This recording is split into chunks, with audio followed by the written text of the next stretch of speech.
নিয়ে ছিনিমিনি খেলতেছে। মনে রাখবেন আমরা ধৈর্য ধরেছি, আমরা আরো ধৈর্য ধরতে চাই। মনে রাখবেন তাওহীদি জনতার বাদ ধৈর্যের বাদ যদি ভেঙে যায়, সেই বাদ ভঙ্গ গণজোয়ারে বঙ্গভবন, সংসদ ভবন, গণভবন সব ফেসে যাবে বঙ্গোপসাগরে। খবরদার, হুঁশিয়ারি উচ্চারণ করে বলছি, যদি আল্লাহ নবীর ইজ্জতের বিরুদ্ধে কেউ কটূক্তি করে, মনে রাখবেন যদি ইসলামের বিরুদ্ধে কেউ কথা বলতে চায়, শিশাডালা প্রাচীরের মতো শাহাদাতের শিরিবে লক্ষ কোটি মুসলমান আল্লাহর দ্বীনের জন্য রক্ত দিবে। এরপর আল্লাহর দ্বীনের এতটুকু সম্মান নীরবে বরদাস্ত করবে না। এ পর্যায়ে একটি বাংলা বক্তব্য পরিবেশন করবে পাঁচগাঁও জামিয়া ইসলামিয়া মাদ্রাসার কাফিয়া জামাতের ছাত্র হাফেজ ফজলে রাব্বি। হাফেজ ফজলে রাব্বি এখন বাংলা বক্তৃতা পরিবেশন করবে। আসসালামু আলাইকুম ওয়া রাহমাতুল্লাহি ওয়া বারাকাতুহু। ইন্নাল হামদুলিল্লাহ ওয়াস সালাতু ওয়াস সালামু আলা মান লা নাবিয়্যা বা'দা। আম্মা বা'দ, ফাআউযু বিল্লাহি মিনাশ শাইতানির রাজীম। বিসমিল্লাহির রাহমানির রাহিম। ومن يبتغي غير الإسلام دينا فلن يقبل منه وهو في الآخرة من الخاسرين. وقال رسول الله صلى الله عليه وسلم: من سب نبيا فاقتلوه، أو كما قال عليه الصلاة والسلام. الحمد لله, পাঁচগাঁও জামিয়া ইসলামিয়া মাদ্রাসার 2 দিন ব্যাপী ওয়াজ দুয়ার মাহফিলের আজকে প্রথম দিন। এই অধিবেশনের সম্মানিত সভাপতি, সুদক্ষ পরিচালক এবং আমার সামনে উপবিষ্ট বাংলার প্রত্যন্ত অঞ্চল থেকে আগত ইসলাম প্রিয় তাওহীদি জনতা সকলকে আমার পক্ষ থেকে জানাই আন্তরিক শুভেচ্ছা ও অভিনন্দন। প্রিয় উপস্থিতি, আমার আলোচ্য বিষয়টি হচ্ছে বর্তমান প্রেক্ষাপট এবং মুসলমানদের করণীয়। মুহতারাম হাজিরিন, প্রথমেই আমি আমার বিষয়টাকে দুভাগে ভাগ করে নিতে চাই। একটি হলো বর্তমান প্রেক্ষাপট এবং দ্বিতীয়ত হলো মুসলমানদের করণীয়।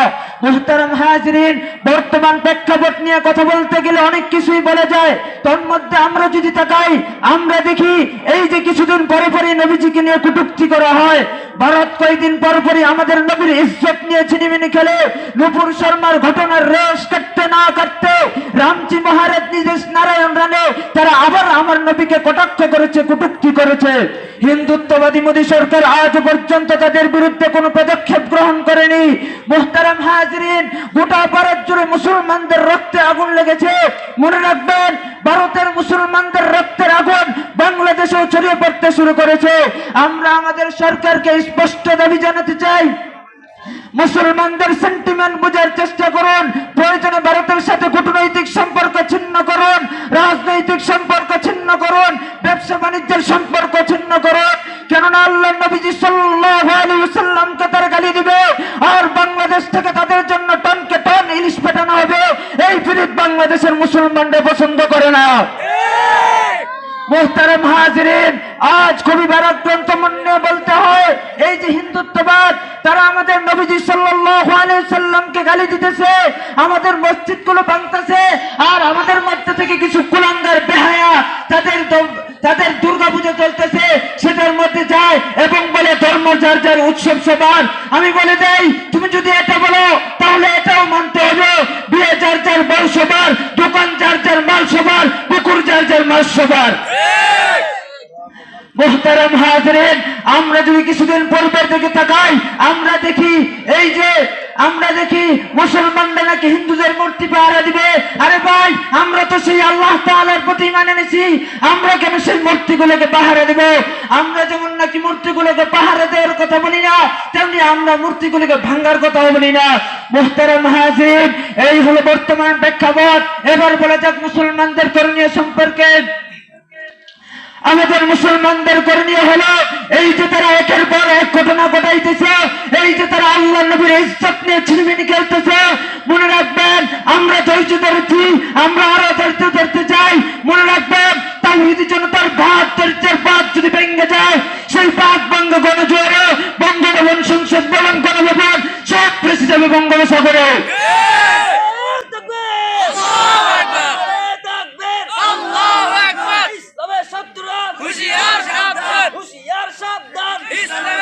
মুহতারাম হাজিরিন, এই যে ভারতের কুলাঙ্গার সেই সাতমা রাসূল, যে নাকি নবী সাল্লাল্লাহু আলাইহি ওয়াসাল্লামকে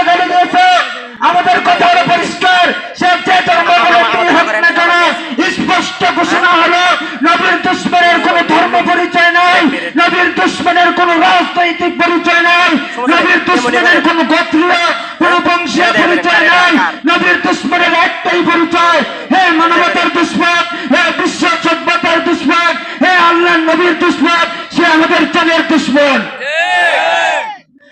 তোমরা আমাদের গলার উপর দিয়ে ছুরি চালিয়ে দাও, তোমরা আমাদের রক্ত দিয়ে আল্লাহর জমিনকে রঞ্জিত করে দাও, আমরা তোমাদের বিরুদ্ধে ততটা ক্ষিপ্ত হবে না আল্লাহ নবী সাল্লাল্লাহু আলাইহি ওয়াসাল্লামের বিরুদ্ধে কথা বললে যতটা ক্ষিপ্ত হয়। মুহতারাম হাজিরিন, মনে রাখবেন আল্লাহ নবীর ইজ্জতের জন্য আমরা যতটা সহজে রক্ত দিতে পারি আর কেউ ততটা সহজে রক্ত দিতে পারে না। আমরা রক্ত দিয়ে সাফলা চত্বর রঞ্জিত করেছি, আমরা রক্ত দিয়ে হাটাহাটারি রঞ্জিত করেছি, আমরা রক্ত দিয়ে শহীদ বাড়িয়া তৈরি করেছি, টেকনাফ থেকে তেতুলিয়া আমরা যে পরিমাণ রক্ত দিয়েছি বেশিবাদের মোকাবেলায় আর কেউ রক্ত দেয় নাই। খবরদার হুঁশিয়ারি উচ্চারণ করে বলছি, যদি আল্লাহ নবীর ইজ্জতের বিরুদ্ধে কেউ কটূক্তি করে, মনে রাখবেন যদি ইসলামের বিরুদ্ধে কেউ কথা বলতে চায়, শিশুডালা প্রাচীরের মতো শাহাদাতের শিরিবে লক্ষ কোটি মুসলমান আল্লাহর দ্বীনের জন্য রক্ত দিবে, এরপর আল্লাহর দ্বীনের এতটুকু সম্মান নিজেকে বরদাস্ত করবে না। হাজিরিন, তাই আমাদের মুসলমানদের করণীয় হলো আমাদেরকে রাস্তায় নামতে হবে, মুসলিম কান্ট্রি থেকে যেন সাতেম রাসূলের জন্য ওয়াজিবুল কতল সর্বোচ্চ শাস্তি মৃত্যুদণ্ড হয়। তাই হে মুসলিম সৈনিক, তোমরা ভয় পেও না, তোমরা রুখে দাঁড়াও। डरते नहीं मुसलमानों दुनिया में किसी से, जब दौलत ईमान मिली हमको निसिन नबी से। मुस्लिम आमी संग्रामी आमी चिररणबीर আল্লাহকে ছাড়া কাউকে মানি না। নারায়ে তাকবীর, নারায়ে তাকবীর, নারায়ে তাকবীর। নাসরুম মিনাল্লাহি ওয়া ফাতহুন করিম। ওয়াসসালামু আলাইকুম ওয়া রাহমাতুল্লাহি ওয়া বারাকাতুহু।